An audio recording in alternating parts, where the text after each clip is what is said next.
विद्यार्थी मित्रांनो, आपण बघतोय तिसरं चॅप्टर ॲडव्हान्स जावास्क्रिप्ट. त्यामध्ये आज आपण बघणार आहोत डॉम ऑब्जेक्ट आणि विंडो ऑब्जेक्ट. आता ऑब्जेक्ट्स काय ते आपण बघूया. पहिले जावास्क्रिप्टिंग ही जी लँग्वेज आहे ही पूर्णपणे ऑब्जेक्ट बेस स्क्रिप्टिंग लँग्वेज आहे. याच्यामध्ये प्रत्येक गोष्ट ही ऑब्जेक्ट समजली जाते.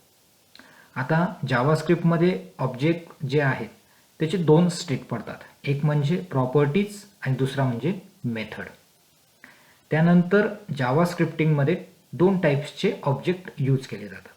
पहिला आहे बिल्ट इन ऑब्जेक्ट आणि दुसरा आहे user define object. Built in ऑब्जेक्टमध्ये कोणते येतात तर मॅथ, स्ट्रिंग, ॲरे आणि डेट. बरोबर. त्यानंतर युजर डिफाईन ऑब्जेक्ट हे युजरच्या रिक्वायरमेंटनुसार तिथं आपण घेत असतो. मग तो प्रत्येक वेळेस तुम्हाला जेव्हा तुम्ही तो ऑब्जेक्ट तयार करणार आहेत, क्रिएट करणार आहेत, तर त्यावेळेस तुम्हाला न्यू हा कीवर्ड तिथं यूज करावा लागेल. म्हणजे न्यू कीवर्ड यूज करून आपल्याला ऑब्जेक्ट तयार करता येईल. आता ऑब्जेक्ट आपण एक्झाम्पल पाहूया. समजून घ्या, मी ऑब्जेक्ट घेतला कार. बरोबर. मग त्याच्या प्रॉपर्टीज कोणत्या आल्या तर car name, car model, car weight, car colour. बरोबर. त्याच्यानंतर ह्या प्रॉपर्टीजच्या व्हॅल्यू सुद्धा येतील. बरोबर. मग पहिलं होतं आपलं कार नेम. तर मी इथं घेतलं कार नेम घेतली मी फेरारी. बरोबर. कार मॉडेल घेतला मी 430. बरोबर. मग हे झालं प्रॉपर्टीज. आता मेथड. मग आता याच्यामध्ये मेथड काय येतील कार या ऑब्जेक्टचे तर car start, car drive, car brake, car stop ह्या झाल्या त्याच्या मेथड. म्हणजे तुमचं ऑब्जेक्ट हा 3 याच्यामध्ये डिवाइड होतो. पहिला म्हणजे तुम्ही जो ऑब्जेक्ट घेतलाय तो, त्याच्यानंतर त्याच्या प्रॉपर्टीज आणि नंतर त्याचे मेथड. बरोबर. आता पुढचं आहे आपलं डॉम. डॉमचं फुल फॉर्म आहे डॉक्युमेंट ऑब्जेक्ट मॉडेल. याच्यामध्ये काय HTML document is load into a web browser, it become a document object. ज्यावेळेस आपण स्क्रिप्टिंग लँग्वेज जेव्हा घेतो तर त्यावेळेस तुमची HTML डॉक्युमेंट जे आहे ते लोड होण्यासाठीच तुमचं डॉक्युमेंट ऑब्जेक्ट काम करत असतं. त्याच्यामध्ये लॉजिकल स्ट्रक्चर असतं. बरोबर. त्याच्यानंतर HTML जे तुमचं HTML डॉक्युमेंट आहे त्याच्यातलं कंटेंट ॲक्सेस आणि मोडिफाय. बरोबर. त्या HTML डॉक्युमेंटमधलं कंटेंट ॲक्सेस आणि मोडिफाय हे करण्यासाठी तुम्हाला डॉक्युमेंट ऑब्जेक्ट मॉडेलची गरज पडते. बरोबर. त्याचं एक स्ट्रक्चर इथं आपण खाली दिलेलं आहे. मग त्याच्यात ऑब्जेक्ट कोणते असतात तर पहिलं विंडो ऑब्जेक्ट. त्याच्यामध्ये विंडो ऑब्जेक्टमध्ये आहे location object, document object, navigator object, history object. त्याच्यानंतर डॉक्युमेंट ऑब्जेक्टमध्ये अजून कोणते पुढे आहेत तर त्याच्यामध्ये आहे form object, link object, image object, अँकर ऑब्जेक्ट. बरोबर. त्याचा आपण अजून एक ट्री समजून घेऊ पुढे.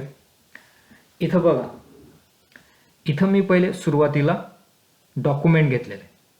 डॉक्युमेंट नंतर रूट एलिमेंट म्हणजे तुमचं HTML. बरोबर. हा झाला तुमचा रूट HTML. ठीक आहे. त्याचे 2 पार्ट्स पडतात. एक झाला हेड सेक्शन आणि दुसरा आहे बॉडी सेक्शन. बरोबर. मग हेड सेक्शनमध्ये कोणकोणते येतात तर टायटल येतं आणि त्यात जे टायटल आपण दिलं ते टेक्स्टमध्ये येतं पुढे. बरोबर. हे झालं तुमचं हेड सेक्शनमध्ये. त्याच्यानंतर बॉडी सेक्शनमध्ये आता काय काय येतं आपलं तर सुरुवातीला येतं अँकर टॅग किंवा H1 टॅग. मग याच्याऐवजी अजून वेगळे सुद्धा टॅग असतील जे बॉडी टॅगमध्ये यूज होतील ते. मग त्याच्यामध्ये अँकर टॅगचं ॲट्रिब्यूट. बरोबर. मग ते झालं इकडे पुढे. मग ॲट्रिब्यूट HREF. त्याच्यानंतर एलिमेंट H1 होतं. त्याच्यात आपण काय घेतलं टेक्स्ट. मग H1 आपण हे टेक्स्टमध्ये देणार माय हेडर म्हणून. तसंच तुमचं एलिमेंट अँकर टॅग त्याच्यामध्ये काय येईल टेक्स्ट माय लिंक. म्हणजे प्रत्येक याच्यामध्ये आता तुमचं सुरुवातीचं जे आहे रूट एलिमेंट HTML हे झालं पॅरेंट्स. त्याच्यानंतर त्याचे चाइल्ड कोण झाले तर हेड सेक्शन आणि बॉडी सेक्शन. बरोबर. त्याच्यानंतर हेड सेक्शनमधनं आपण टायटल आणि माय टेक्स्ट हे झाले आता हेडचे चाइल्ड. म्हणजे इथं टायटलचा पॅरेंट्स कोण झाला तर हेड एलिमेंट. तसंच तुमचं इकडे बॉडी टॅगमध्ये असणार आहे. बॉडी टॅगमध्ये आपण घेतलं अँकर टॅग आणि H1 टॅग, म्हणजे हे झाले बॉडी टॅगचे चाइल्ड एलिमेंट झाले. मग तसंच अँकर टॅग आणि H1 टॅग याचा पॅरेंट्स कोणतं झाला तर तुमचं बॉडी म्हणजे बॉडी एलिमेंट. तर या पद्धतीने डॉक्युमेंट ऑब्जेक्ट मॉडेल हे काम करत असतं. याच्यावरचं एक्झाम्पल आहे ते एक्झाम्पल आपण बघूया. इथं प्री डिफाईन्ड मेथड्स आणि प्रॉपर्टीज आहेत डॉक्युमेंट ऑब्जेक्टच्या. त्याच्यामध्ये प्रॉपर्टी आहे head, title, URL, body, image, बरोबर. तसंच त्याच्या मेथड कोणत्या आहेत तर 3 प्रकारच्या मेथड आहेत. पहिली आहे राईट, दुसरी आहे राईट ln आणि गेट एलिमेंट बाय ID. प्रत्येकाचं डिस्क्रिप्शन दिलेलं आहे. तुम्ही हेड सेक्शन जर आपण बघितलं तर return the head element of the document. ज्यावेळेस तुमच्या हेड सेक्शनमध्ये जे असेल ते जर आपल्याला रिटर्न घ्यायचं असेल तर त्यावेळेस आपल्याला ही प्रॉपर्टी यूज करता येणार आहे. ठीक आहे, याच्यावरचे एक्झाम्पल आहेत ते बघूया आपण पुढे. आता पाहूया आपण इनर HTML प्रॉपर्टी. आता इनर HTML प्रॉपर्टी काय आहे? The inner HTML property is useful for getting HTML element and changing it's content. The inner HTML property can be used to get or change any HTML element including HTML and body.